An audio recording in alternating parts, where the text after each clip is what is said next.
All right, after rocking around the Christmas tree, we're glad to be doing the Christmas party hop with y'all. Welcome back to Three in the Key, brought to you by FineBet, where me and two of the coolest dudes in sports journalism break down the NBA, from matchups to social media to shade to the fashion. I'm Dan Tran, and the two Grinches with me are Sandeep, aka Santreep Sandok, and as always, Henry, aka Henny Curry.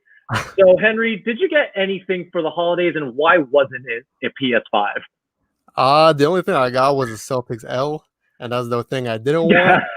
But you know what? It's all right. I gotta spend time with family and everything. But we're here to talk about NBA basketball, and there's a lot of things that happened that I'm gonna pass it off to my boy Sandeep if he wants to go deep into that. Well, for Christmas, I got actually one of my homies gave me a Google Home, which is pretty cool. So I got to set that up soon. But unlike Henry, the Lakers won and the Celtics lost. So I'd say it was a pretty good Christmas. It's a Christmas gift for all Lakers fans on the holidays for sure. Now let's get into those Christmas games because that was the big thing from this past week, right? So the NBA had its normal tradition of providing basketball during Christmas. And while no game was particularly close, any day is a good day for basketball as we close out this awful 2020. So let's talk about, the Pelicans Heat first. The Heat and their depth are going to be a problem for the rest of the NBA. I mean, Jimmy Butler went out mid-game with an ankle injury, and the rest of the team just picked everything up. We got Duncan Robinson, who went 7 for 13 from 3 and finished with 23 points to lead the Heat. And then Goran Dragic came off the bench for 18 points. And then the bench points in general, 47. So that's just crazy. And Zion Williamson, Brandon Ingram, even though it was a losing effort, they combined for 60 points. And Sports Betting Dime has the Pelicans as slight underdogs to make the playoffs at plus 146 as of December 21st. Now, Sandeep, are they good enough to make it in the stacked West? I think considering it's an expanded playoff this year, and there will be like a couple extra teams that can, find their way in. Yes, they are. There's definitely some things they got to clean up, and season just started, so that's okay. The biggest thing to me yesterday was that I think for the first time in Zion's young NBA career, he played a game high in minutes, more than anyone on the Pelicans, more than anyone on the Heat. He played 38 minutes, and Stan Van Gundy said that he's gonna push Zion a little bit this year to play at least 30, 32 minutes a game, and he went 38, and we saw the outcome. I mean, 32 points, 14 rebounds, like that's what Zion's going to be like, and he's not even taking jumpers yet. So the Pelicans, they'll get better. I don't like Bledsoe in the starting lineup. If I were them, I'd probably bring him off the bench. He can't shoot the three ball. He's not a spot up guy. He's more of like a playmaking. He got to have the ball in his hands. So I think he might be better suited in the 6-man role. Maybe they should bump JJ Redick up to the starting lineup. Man, that field goal percentage was rough when I was looking at that box score. I was just like, this guy was supposed to be the guy to replace Drew Holiday, and man, that game specifically just did not work out for the Pelicans. But Henry, we're talking about Zion Williamson playing these crazy minutes now on that surgically repaired knee. Do you think that he is going to run into any problems as the season goes on? I mean, we're not talking about Tom Thibodeau coaching him or anything, but still, if they're going to expect him to play 38, 40 minutes some nights, like is there going to be any danger for him to be injured? Because I mean, he already has a history of knee injuries. So, and at that size, like I'm not sure if he's going to be durable enough. Like, what do you think? I think the only problem with him would be his style of play, because we all know he's really solely dependent on his athleticism, at least so far, before he developed a jumper. So that's the scary part with these type of athletes. I mean, we all saw what happened to Blake Griffin, an athlete that before he solely relied on his athleticism before all the injuries caught up to him, and he had to change his style of play. So I think the best thing for Zion to do is to expand his game outside of the paint, so he won't have to rely, on just driving and slashing the lane, because I think his signature move is his hop step into the lane, which is pretty deadly for an athletic player. We all saw what happened to Derrick Rose. I know I'm doing a lot of comparisons, but I feel like these are the right comparisons for Zion. Such an explosive player that at any moment something can collapse, when it comes to his injuries, and especially when it comes to his knees. Also, he is kind of an overweight player for his size. Even though he does have a lot of power and athleticism behind all that, I still feel like there's a lot of compromise to it. So I just feel he just needs to get it straight with the training staff first. Not only manage his minutes, but manage his play style. Maybe advocate for him to play a little bit more of a perimeter role. Sometimes I know like threes is not his game, shooting jumpers is not his game. But if he wants to save himself from the worst case scenario, I think that's what he has to do. I think that's where like this whole Steven Adams deal that they did kind of is like it's kind of questionable because Adams is a good big. Like he can finish, he's strong, he gets you boards, but like when you have a guy like Zion, like you want to space the floor out and open up the paint because that's where Zion dominates. So they should have maybe targeted like a stretch five. I don't know if there are any available on the market in free agency. Like none come to mind at the top of my head, but if they had a stretch five, like that would be ideal for this team. The paint's open, you got shooters all around Zion, and he can go to work, and he's a capable passer too. So yeah, they gotta see what they can do. But big numbers yesterday for sure. Yeah, like massively underrated in playmaking, and like I don't remember if like you guys saw his seasoning opener last season, but he hit a couple of 3-pointers that were pretty big. So he can stretch the floor, but it's just can you do it consistently is the big question that we all have to be asking. Now let's move on to the Clippers and the Nuggets. The game again, not particularly close. Kawhi dominated them. But the only thing that could stop him was a little case of friendly fire and Serge Ibaka. I don't know if you guys saw this thing, but Kawhi looked like he went toe-to-toe with Agent Smith from The Matrix, bleeding from the mouth, needed, I think it was 8 stitches in his mouth because he got elbowed. Laceration. Yeah, it was bad. And it looked bad on the floor too. But, I mean, the Nuggets, they got beat in the last second steal and tip in from the Kings, and they were killed by the Clippers. Sports Betting Dime has Denver as the 3rd highest odds to win the Western Conference. After these 2 losses, are these like really bad omens for their finals chances? Henry, what do you think? No. Okay, well, for their finals chances, maybe, but not for their like deep playoff run chances. Because, first of all, losing to the Kings like that's like the only way they'll lose to the Kings. Like and a lucky tip in by Buddy Hield. He ran off the floor. He usually does that after a game winner, but it's just like, okay, it's one of those things that happens to good teams versus a bad team. And then, against the Clippers, Paul George has been playing good. I'm not going to lie. A lot of people do hate on him. We can't deny that. I know Sandeep's, hating on him and stuff, but 23 points, and 9 assists for Paul George is not bad. I know it's 2 games into the season, and I'm not the biggest Paul George fan, but you do realize, like if he does consistently play like this, he is a top 15 player in the league predominantly. That's why the Clippers got him. So I like to put, credit where credit is due. But he's also known to choke when it actually matters. A lot of people are commenting on his games, they want to see all this, but when it truly does matter, not early in the regular season, but, deep in a playoff run. But if he keeps that up, especially with Kawhi, going down or something like that happens, with one of their essential role players, Paul George just needs to step it up. And, he's actually he is one of the leaders on the team. Is it all bluff at this point? I don't know yet. I don't know. Sandeep, what do you think? I mean, like you said, we're only 2 games in, right? So far, like they're off to a good start. Things did get interesting late in that game. I don't know if you guys saw the 4th quarter. Yeah. Clippers were up by maybe 20, and then at one point it got to maybe 9, 10, 11, but they closed it out. So that's for the Clippers. That's growth because we know what happened to this team in the second half against the Nuggets. You know what that is? Growth. We call that growth. I think the Nuggets will be fine. Jokic said this last night after the game that they need to find more shots and work Michael Porter Jr. into the offense more. He only played 23 minutes last night. I don't know why. With Jeremy Grant this year, I think we were all expecting Michael Porter Jr. to have a bigger role. Hey, the man called for it himself last year in the playoffs, and he delivered. He should be getting more time. I don't know what Michael Malone is doing. I think right Michael now. Malone just doesn't like him, honestly, at this point.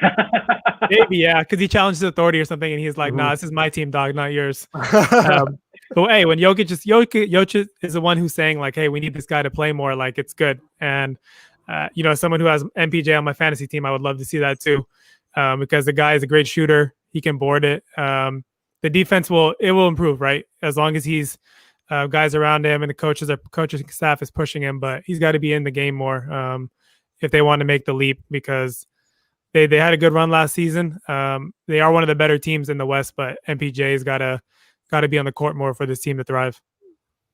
I mean, the way the guy talks to the media, though, you think that he's a little bit of a liability, and that's why he's not getting that playing time. What's up with him and Kuz, man? Like just saying weird out of pocket things. Like it's literally it's the Spider-Man gif with those two guys, except one is better than the other. But I feel like Kuzma gets a lot more hate, and you know what? And I'm not a Laker fan, but he gets a lot of hate from Laker fans, which is funny. But I think it's just honestly, would you guys think, or at least what about the thought of like when you think about a big three in Denver, who comes to mind? Well, I do think it's Jamal Murray, Nikola Jokic, and Michael Porter Jr. Essentially because Michael Porter Jr. was a projected, top 5 pick in his draft class before his injury and everything. So his ceiling is so high, but I feel like people forgot about it already. And especially Mike Malone. At this point, I don't know what Mike Malone is doing. I don't know if it's a personal thing.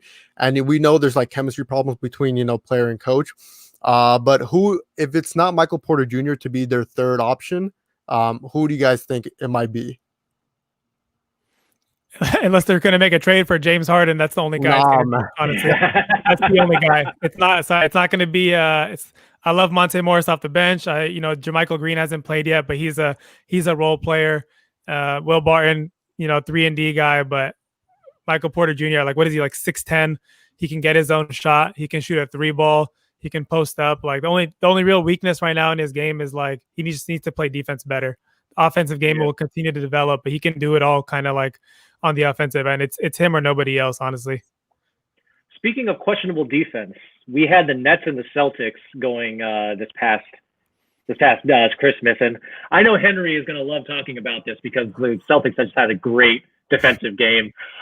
We had Kyrie and KD looking like they've been playing together for their entire careers. I mean, talking a 28-point win, plus 31-point margin in the second half. Kyrie went 7 for 10 for 3, 37 points. KD got 29 points on 16 shots. Henry, give us a reason why Celtics fans should not panic after watching this game. He's already shaking his head.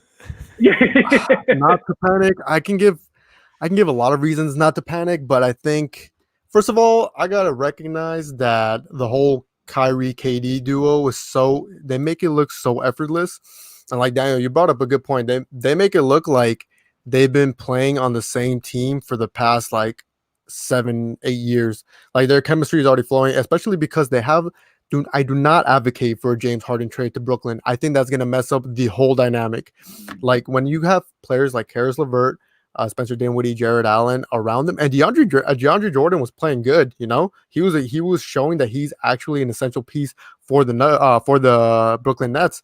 Now, I thought coming into the season the Celtics had a lot of holes to their roster, but they're proving me wrong with the way Tristan Thompson is playing, with the way Jeff Teague is playing, with the way Peyton Pritchard is playing. He's probably very eye-opened right now, playing against guys like KD and Kyrie, but he's kind of holding his own. I know he's been coming out of Oregon. He was one of the top players for the Pac-12 and everything, but first shot of the game went in. It was a 3, and it's all a confidence thing with this Celtics roster. I do think Aaron Naismith has to, boost his own confidence, get shots going, because so far he's been getting blocked on a constant basis, with his jumper and everything. But just players like Jason Tatum, he has it going. Jaylen Brown had 27 points. That's going to be your duo. They're actually 10-1 when both players score 25 points in the same game. So both players, if they can get it consistently going simultaneously, throughout the season, then we're going to have a good season. The Celtics are going to have a good season. But that's the thing. That dynamic still is very inconsistent in itself. It's going to be Jason Tatum one game, and then Jaylen Brown one game. And then, there's going to be those times where both players are playing to their maximum capacity. But there's a lot of times where that doesn't happen. And I just want to keep talking about KD and Kyrie, guys. Like, I want to get your guys' take, seeing them, they're finally back fully healthy. And does it look like it's kind of over in the East? I know it's very early to say, but like with the way they're playing and the way their chemistry is flowing through the Nets, what do you guys think? For me, I think that the Nets still have a lot to prove to me, because like in terms of talent, there's not a lot of teams like more talented than they are. But I'm thinking like injury wise, as the season goes on, who load manages, who gets hurt. There's so much luck that goes into the season, especially with Kyrie and KD. with their injuries, and I'm not sure whether they can really last that long. I mean, I feel like they're gonna have a great beginning of the season, but once it gets to like game 50 through 60, which bodies are going to be healthy enough to make a deep playoff run? And will Steve Nash have the foresight to rest them properly? That's the question I have for the Nets moving forward. As much as I love my adopted home, the Brooklyn in Brooklyn, I have to say that the Heat are still the team to beat out there in the East, because just defensively, organizationally, they have everything working for them right now. Sandeep, I don't know if you agree, but like, what do you think? Man, look, I've been saying Brooklyn is the best team in the East once they signed KD and Kyrie. The moment that happened, I was like, this team is making the finals. Not this year, like not that first season because KD was out, but yeah. I was like, once these guys are healthy, they're going to be the top team in the East. And like you said, super talented roster. KD, man, 16 points in the third quarter alone. Like there was a stretch where he was just hitting every single jump shot, making threes, got to the rim. You know, he hasn't lost a shooting touch at all. And Kyrie is, you know, as much as whatever you can do, I don't care what you want to say off the court, to the media, whatever. Like when you hooping like that, you can say what you want, bro, because man was balling last night, you know, and he was doing it from all over the court. So, you know, there was questions about like, oh, is this team going to be able to defend or not? But I think the biggest thing they need to do is just put Jared Allen in the starting lineup, even though DJ has been playing well. Allen gives them more versatility. He can guard the perimeter better than DeAndre Jordan can. So that's the only thing I think I'd like to see them, make a switch on. And then Spencer Dinwiddie's been kind of quiet these first two games. In terms of like chemistry, or like maybe someone saying like, you know, I'm not really getting mine. I feel like that could be the one guy who maybe like steps up and says that at some point during the season. And with him being on an expiring deal, like he's definitely like a movable contract. I think he's on an expiring deal. So it wouldn't be surprised to me at some point if that becomes an issue that he's on the way out. But regardless, this team has talent. I think the Heat, as you know, they are a good organization. They play good team basketball. They're going to be good, but I think the top two teams out of the East this year will definitely be the Nets and the Bucks. Man, that's bold. I mean, I feel like the Heat, until they prove otherwise, are the toughest team in the East. I mean, they might not have the talent, but man, they will grind you to a freaking like sure. Down to a nub. They'll grind you down to a nub in a 7-game series, man. And like, so if there's a 7-game series, can you stop Jimmy Butler from just destroying you for 4 games? Like, I'm not sure anybody can do that quite yet. But if we want to talk about underperformance and destruction, let's get to the Warriors, because they are not looking good in the beginning of the season. We're talking about a 39-point loss against the Bucks during Christmas, and then a 26-point loss in the season opener for an average margin of minus 32.5 points in their first 2 games. They're last in points per game and last in points against as of today. These are really bad signs, and I don't think with Draymond Green coming back that they're going to recover. I mean, Sandeep, do you think this is like a lost season for Golden State? Yes and no. When Clay went down, essentially, yeah, it became like a lost season, right? Because you just lost your second player for the second straight season, and you know they made some moves. Credit to Joe Lacob and Bob Myers. You know they swing for Kelly Oubre, they're going to pay the $80 million luxury tax by getting him, and so far the dude is the chimney that Santa comes down, like Oubre's laying all the bricks to make that chimney. And that's what 80 million has got them so far. So look, they just gotta compete. I think when Draymond comes back, it'll help them a lot. Like people forget Draymond was, before last season, like he's one of the best defenders in the league, former defensive player of the year. And he's come in looking a lot slimmer this season too, which should help him. So they'll be more competitive when he comes back. I think, like I said, their ceiling is like, at this point, the way they've looked so far, I know Oubre and Wiggins, they'll get better. I'll give them the benefit of the doubt. They'll get better. They're not going to maybe not Wiggins, honestly. Wiggins will make some shots once Draymond's in the mix, and he's slashing to the basket. And Draymond's the best playmaker on that team. Like no disrespect to Steph, like Draymond's the best playmaker, best passer on that team. So it'll open up the offense more. But I think their ceiling is like a first round playoff exit, and they'll make the playoffs for sure as long as they got Steph in that lineup. But it's going to be a long season for Warriors fans for sure. Yeah, I mean, if we're talking about the Warriors right now, let's move on to the week ahead since we're running a little short on time. But the Warriors, they face the Trailblazers this next coming up week, and I'm super excited for this matchup, even though the Warriors and the Trailblazers didn't get off on the right foot for the season. We're talking Steph versus Dame. Curry is currently shooting 34.2% from the field and averaging 19.5 points per game, which is awful. But against the Portland Trailblazers, he's averaging 26.7 points a game, which is the highest among his Western Conference opponents.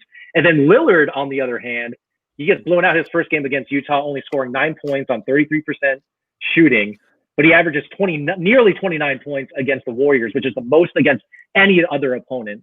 So we have two of the best guards in the NBA. How do you see this playing out, Sandeep? And fantasy-wise, who would you lean on, Curry or Lillard, to deliver for you this week?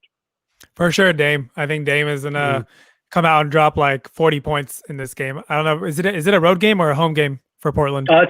I think it's a home game for Portland. Okay. I was gonna say, like, I guess it doesn't really matter because Dame is good either way, but he loves the area, being an Oakland guy. But I think he's gonna come out and make a statement against the Warriors. No one on that team can defend him too with Clay out. So he's definitely gonna have the bigger game. Steph, man, I don't know what his does he just hate Christmas or does Christmas hate him? Like, do you guys see the stat yesterday? He's only averaging like less than 13 points a game on Christmas. Played in like 5 or 6 games now. It's atrocious, and he's shooting 25% on threes through these first 2 games. And, he's had some clean looks. It's not like he's getting all these super contested, looks. So they're just not going in right now. I think the Portland Trailblazers will definitely get the best of the Warriors in that matchup. Yeah. What about you, Henry? What do you think? I hope this is the Warriors coming out game, at least. A lot of promise that I like to see is in James Wiseman. I feel like as the season progresses, he's only going to get better and better, which is crazy to say because he had no preseason games, no summer league, only played 3 games in college. So he kind of came from like high school to the NBA, so I give him the benefit of the doubt that he's more prepared than a lot of people, probably thought. But like I said, I hope, Steph Curry had 19 points last game. I want Steph Curry to do Steph Curry things, and like when I think about Steph Curry things, I think about, when he's dribbling on top of the key and he pulls out for 3 and all this stuff that we're used to seeing. But here's the thing. The Warriors have absolutely no spacing right now. If you guys see their offense, they're in such a scramble mode. It's kind of I wouldn't say embarrassing to watch, but it's sad to see because that's not Warriors basketball. Warriors basketball is like very, very effortless shooting and very, getting to your spot effortlessly. Just right like a fluid offense, not a ball movement. Yep, like a fluid offense. Right now, Kelly Oubre Jr. is 0 for 11 in his first 2 games from 3-point range with the Warriors, which is bad. We expect a lot more from Kelly Oubre. Andrew Wiggins, we can talk about Andrew Wiggins a lot. I love him as a person. I hope he does better as a player, but the Warriors need the Andrew Wiggins that everybody thought he was going to be, or else this team is going to get nowhere because Steph Curry can't solely do this by himself anymore, especially with there being no spacing on the floor for him. I think the defenders are just getting to him too quickly. There's no one to really support him. I know the whole Clay situation is bad, and hopefully when Draymond comes back, I think that's going to be the game changer. I think a lot of people do hate Draymond for a lot of reasons, but when you do think about it, when you think about their 2015, 2016 playoff runs, I think about Draymond Green being probably the second best player behind Steph on that team because he was, when I think about different makers, I think about, the Marcus Smarts and the Draymond Greens, the catalyst for the team, aside from, their best offensive player. So hopefully that makes a shift for the Warriors. Still, they're going to miss, the presence of Klay Thompson being a lethal spot-up shooter. But against Damian Lillard, I know he had 9 points in his first game. But that ain't going to happen again. I know it's not going to happen again, but I feel like the Trailblazers have been stagnant. They got the same squad as last year. They don't have Hassan Whiteside, but running the offense through CJ McCollum, Dame, Carmelo. It's just Robert Covington. They added Robert Covington. What do you mean? Robert Covington, but it's like like Robert Covington. I think he's a very reliable spot-up shooter. When he was in the Rockets and all the teams he's played for. But I just want to see, can he be? I think Robert Covington can be what they expected Carmelo to be. a very, very With consistent and defense. reliable. Yeah, and with defense. So Damian Lillard, I don't expect him to, like what Sandeep said right now, I don't expect him to go out and score 9 points again. I expect him to drop probably 30, 35. CJ McCollum, I expect him to play phenomenal because honestly, CJ McCollum is one of my favorite players. I think he deserves to be an all-star. He's one of those all-star snubs every year that I think deserves better. But I'm kind of looking forward more to a Warriors win, if I'm being honest with you guys. So for all the fantasy people out there, I myself I'm leaning with Steph, finally having that 25-point outcome at least. That's what I'm hoping from him. But there's a lot of it's like a weird matchup right now. I don't know how to feel about this exactly, but what do you think, Dan? I mean, the Warriors just don't look right, and I don't think going against the Portland Trailblazers is really going to help them much. They could come together on the road, but the way that they're playing right now, saying Draymond Green, I think Curry's going to, try his best to do what he can. But if he's starting the season shooting 34% from the field, he might get up for this Portland game. But I have faith that the Portland Trailblazers, who made the playoffs last year and actually had a decent postseason run, I think they can smell like the blood in the water, and I think they want to keep down Steph Curry as much as possible. So I think when it comes down to it, I think Lillard gets the best of them in this matchup, and I don't really expect the Warriors to do much this game specifically, but they might be able to build off of it in the future, and they'll do just fine. But this game specifically, I don't really see too much happening. But we're going to move forward and introduce this new segment called You Hate to See It. And it's one of my favorite things to write for this show. But one thing that I really hated to see was James Harden, again, making it very difficult on himself this past week to get traded, or maybe he made it easier on himself. I mean, not only does he go hard in the paint in basketball, but unfortunately for the NBA, he goes hard in the paint in the club. And he got caught maskless indoors at a club. What kind of club? We don't know. It's up for speculation. We know. All we know is that he got fined $50,000 for disobeying the NBA COVID protocol and is just tanking his trade value because he looks like a toxic asset right now. But as of December 11th, BetOnline has his odds at -140 that he will be traded and +100 that he won't. But with all this happening around him, is he helping or hurting his chances to be traded, No, Sandy? He's hurting. I'll let you go, Henry. It's just a shame to see this because James Harden he's a top 10 player in the league. And when you're a top 10 player in the league, you kind of have the responsibility to be a role model for the rest of the league and what the league represents. Especially in this scenario, you can't be so reckless. At this point, he told NBA investigators when they, saw the video of him at the club, he said, I believed I was following COVID protocols. When he said that, no. Sure. And then his excuse was you know what? I wanted to support my homegirl, blah, blah, blah. It's always one thing after another. And then he's like that meme of the guy riding the bike and he sticks the stick through his wheel. And he's like, man, who did this? Man, that's James Harden right now. It's like I said, it's sad to see, and he's hurting his trade stock right now. I think it's plummeting for the worse. I mean, right now, it's so ironic too because I know there's a lot of players missing for their matchup against the Blazers. For the Rockets, John Wall's out, DeMarcus Cousins is out, Eric Gordon is out, but not James Harden. He came out negative and everything, and it's just I'm like, okay, he didn't test positive. It was another player, but still, there's just so many implications and so many factors and variables going around James Harden right now that what team would want to pick him up? I don't really believe there's a team right now that wants to make a deal for a guy like that, especially during the situation that I want to say his true colors are coming out because I feel like we all know he loves the club and everything.